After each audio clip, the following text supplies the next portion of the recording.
Powered by the Montana Television Network.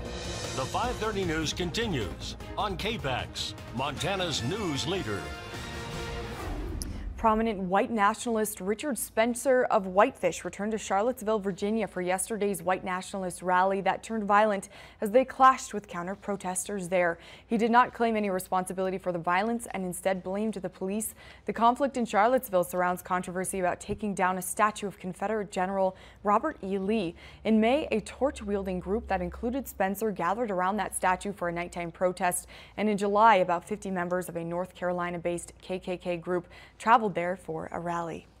And tensions in Charlottesville, Virginia are still high one day after those clashes between white supremacists in town to protest the planned removal of a Confederate statue, and counter-protesters turned deadly. Brooke Silva-Braga has more details from Virginia. Demonstrators shouted down Jason Kessler as the organizer of Saturday's Unite the Right protest in Charlottesville, Virginia, argued his group wasn't responsible for its deadly turn. The hate that you hear around you, that is the anti-white hate that fueled what happened yesterday. Opponents soon stormed his podium, and Kessler was forced to flee, aided by police. Her name was Heather, Jason. Her blood is on your hands. Her blood is on your hood. Heather Heyer is the 32-year-old police say died when a car plowed into a group of counter-protesters. Police say 20-year-old James Fields Jr. of Ohio was the driver. He's charged with second-degree murder. This drone video shows people scattering as a vehicle Fields crashed into is pushed into the crowd. It followed hours of chaotic protests and counter-protests in the city.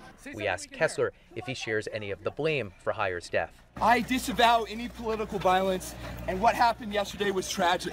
Police tried to bring Kessler to his car, but it was too far away and the scene was too chaotic, so they brought him inside the police station just behind me. The street where Heyer and dozens of others were struck is still closed and has now become a memorial.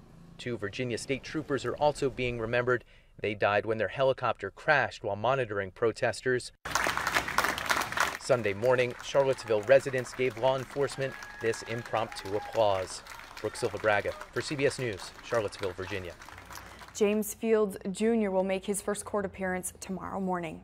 Coming up, Missoula finally breaks a dry streak record, but how long is that cooler air going to stick around? Meteorologist Lou Storch has the latest on that, plus details on our red flag warning and windy conditions expected tonight. Stay with us.